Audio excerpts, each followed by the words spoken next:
Adobe ইলাস্ট্রেটরের এই টিউটোরিয়ালে আমরা কিছু বেসিক জিনিস নিয়ে আলোচনা করব। ফাইল নিউ,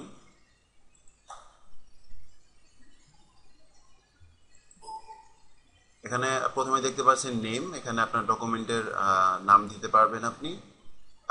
এখানে ডকুমেন্টের নাম না দিলেও কোনো অসুবিধা নেই, কারণ আপনি যখন ডকুমেন্টটি সেভ করবেন তখন ওখানে নাম দিলেই চলবে। প্রোফাইলে ক্লিক করলে প্রোফাইলে দেখেন print, web, device, video and film, basic, RGB, flash builder এগুলি আছে। তো নর্মালি আমাদের কাজে লাগে প্রিন্ট এবং ওয়েব, এই দুটি। আপনি যদি প্রিন্ট করার জন্য ডিজাইন করেন তাহলে প্রিন্ট সিলেক্ট করবেন, এবং আপনি যদি ওয়েবসাইটের জন্য কোনো কাজ করেন অথবা কম্পিউটারের জন্য কোনো কাজ করেন তাহলে ওয়েব সিলেক্ট করবেন।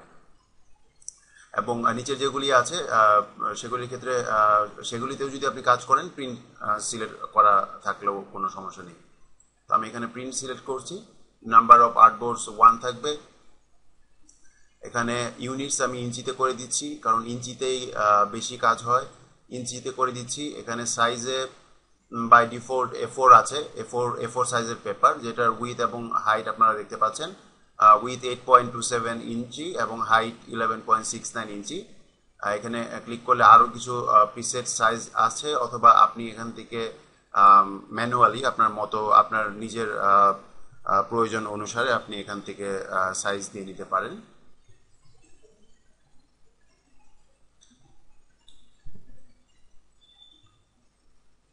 ওরিয়েন্টেশনে ল্যান্ডস্কেপ এবং পোর্ট্রেট মনে রাখবেন। ল্যান্ডস্কেপের হাইট বেশি হয় এবং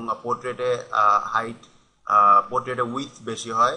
এখানে উইথ বেশি, হাইট কম, এর জন্য অটোমেটিকলি এটি ল্যান্ডস্কেপে চলে গেছে। এখানে যদি আমি হাইটে যদি আমি 6 দিয়ে দিই এবং উইথে যদি 4 দিই তাহলে এটা 4 দিই। এখন দেখতে পাচ্ছেন এটা পোর্ট্রেটে চলে এসেছে।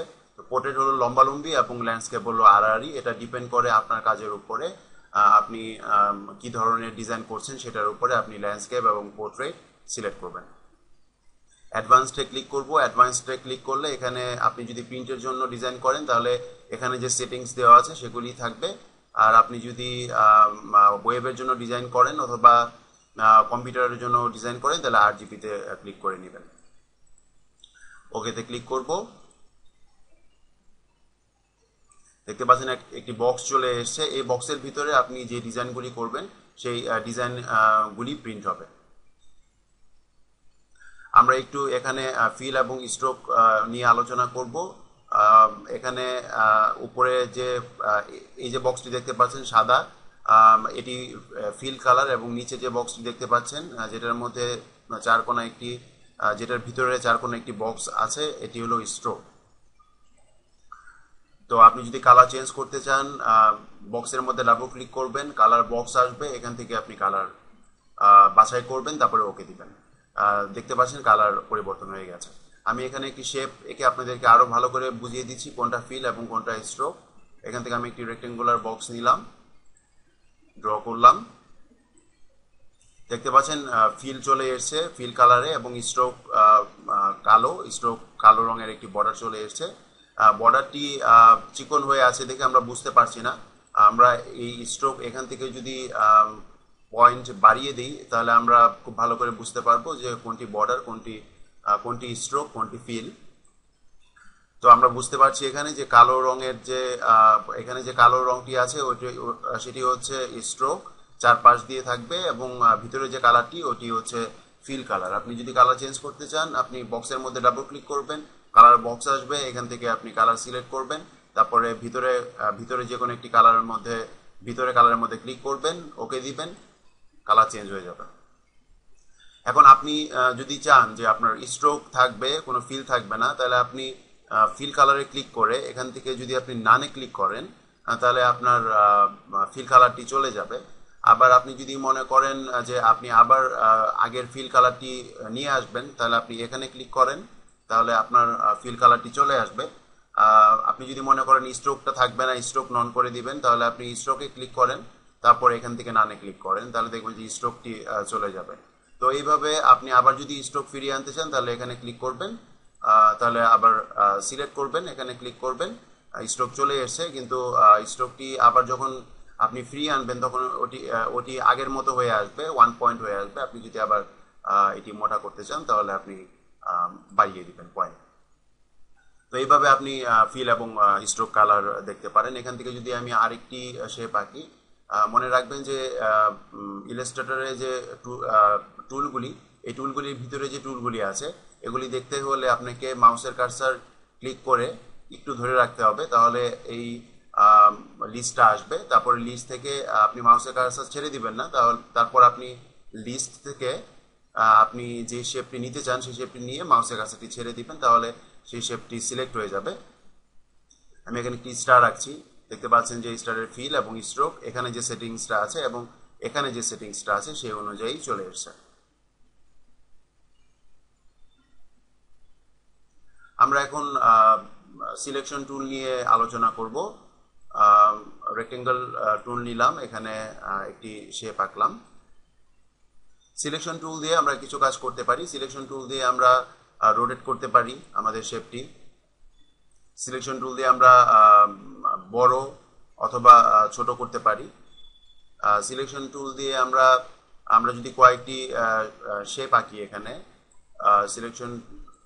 সিলেকশন টুল দিয়ে আমরা যেই শেপটি কালার চেঞ্জ করব বা যেই শেপটি মুভ করব সেই শেপটি সিলেক্ট করে মুভ করব, তাহলে সিলেক্ট করে ড্র্যাগ করব, তাহলে মুভ করবে। আমরা এইভাবে সিলেকশন টুল দিয়ে কাজ করতে পারি। সিলেকশন টুল দিয়ে সিলেক্ট করে আপনি কিবোর্ড থেকে ডিলিট কি চাপলে সেই শেপটি ডিলিট হয়ে যাবে। আপনি এইভাবে খুব ইজিলি সিলেকশন টুল দিয়ে ডিলিট করতে পারেন। তো সিলেকশন টুল দিয়ে এই কটি কাজ আপনি করতে পারবেন। এখানে আমি একটি শেপ আঁকলাম, এখানে কয়েকটি শেপ আঁকলাম আমি। এখন আপনি যদি সবগুলি একসাথে ডিলিট করতে চান তাহলে আপনি সিলেকশন টুল নেবেন, তারপরে এভাবে ড্র্যাগ করবেন, তাহলে সবগুলি একসাথে সিলেক্ট হবে। তারপরে আপনি কিবোর্ড থেকে ডিলিট কি চাপবেন, তাহলে সবগুলি ডিলিট হয়ে যাবে। এরপরে আছে direct selection tool. Direct selection টুলটি হচ্ছে এরকম, আমি একটি শেপ আঁকলাম, তারপরে ডাইরেক্ট সিলেকশন টুল নিলাম, বাইরে ক্লিক করলাম, তারপরে আমি যে কোনো একটি পয়েন্টে ক্লিক করব। যে কোনো একটি পয়েন্টে ক্লিক করলে বাকি যে 3টি পয়েন্ট আছে ওই 3টি পয়েন্ট ডিসিলেক্ট হয়ে গেল এবং একটি পয়েন্ট শুধু সিলেক্ট হয়ে গেল। এখন এখানে ক্লিক করে যদি আমি ড্র্যাগ করি তাহলে শুধু এই পয়েন্টটি ড্র্যাগ করবে এবং বিভিন্ন ধরনের শেপ তৈরি হবে। এরকমভাবে আপনি বিভিন্ন ধরনের শেপ তৈরি করতে পারেন, লোগো তৈরি করতে পারেন। এরকমভাবে বিভিন্ন ধরনের শেপ দিয়ে আপনি যদি একই সাথে দুটি পয়েন্ট মুভ করতে চান তাহলে প্রথমে একটি পয়েন্টে ক্লিক করবেন, সিলেক্ট হবে, এরপর শিফট চেপে আরেকটি পয়েন্টে ক্লিক করবেন, তাহলে দুটি একসাথে সিলেক্ট হলো। আমি এই কর্নার এবং এই কর্নার এই দুটি পয়েন্ট সিলেক্ট করেছি। এখন যদি আমি মাউসের কার্সারটা মুভ করি তাহলে দেখতে পাচ্ছেন যে এরকম শেপ তৈরি হচ্ছে। তো আমরা একই সাথে দুটি অথবা 3টি পয়েন্ট একসাথে সিলেক্ট করে আমরা মুভ করতে পারি। ডিলিট করতে হলে সিলেকশন টুল দিয়ে ক্লিক করবেন, তারপরে কিবোর্ড থেকে ডিলিট চাপবেন, ডিলিট হয়ে যাবে। আমরা যদি ইলিপস টুল নেই, ইলিপস টুলের মধ্যে আবার ডাইরেক্ট সিলেকশন টুলের ব্যাপারটা আরেকটু অন্যরকম। ইলিপস টুল নিয়ে আমরা যদি পয়েন্টের মধ্যে ক্লিক করি তাহলে এখানে হ্যান্ডেল আসবে। এই যে হ্যান্ডেলের মতো দেখতে পাচ্ছেন এই জিনিসগুলো আসবে। হ্যান্ডেল এমন একটি ব্যাপার যেটি শুধুমাত্র কার্ভড লাইনের ক্ষেত্রে আসবে। আমরা যখন লাইনটি বাঁকা করব তখন হ্যান্ডেলগুলি আসবে, না হলে আসবে না। চারকোনা অথবা ত্রিভুজ অথবা এরকম কোনো শেপের মধ্যে হ্যান্ডেল আসবে না। তো আমরা হ্যান্ডেলে ক্লিক করে আমরা ড্র্যাগ করে আমরা এই ধরনের শেপ তৈরি করতে পারি। বিভিন্ন ধরনের শেপ আপনি তৈরি করতে পারবেন এইভাবে। বিভিন্ন ধরনের লোগো হতে পারে, বিভিন্ন ধরনের ডিজাইন হতে পারে। আমরা এইভাবে ডিজাইন করব হ্যান্ডেল দিয়ে। কন্ট্রোল জেড দিয়ে আমরা এক স্টেপ করে পিছনে আসব। কন্ট্রোল জেড হলো আন্ডু।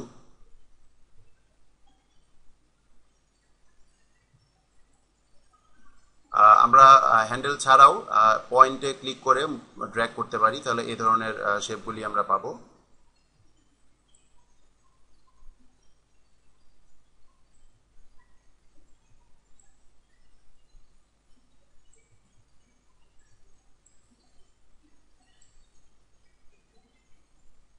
কন্ট্রোল জেড দিয়ে আমি পিছনে আসছি।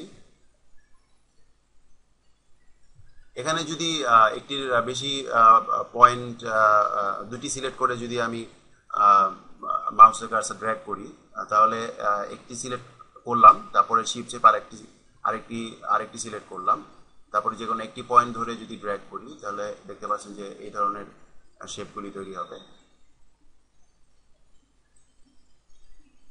এই দুই পাশের পয়েন্ট যদি আপনি নেন, তাহলে সিলেক্ট ক্লিক করেন, তারপরে আবার শিফট চেপে ক্লিক করেন, এই ধরনের শেপগুলি হবে।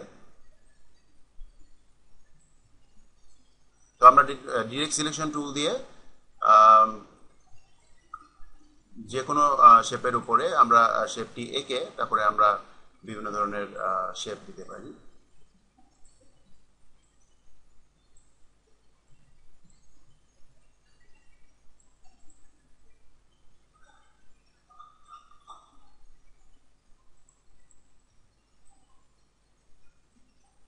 ধন্যবাদ।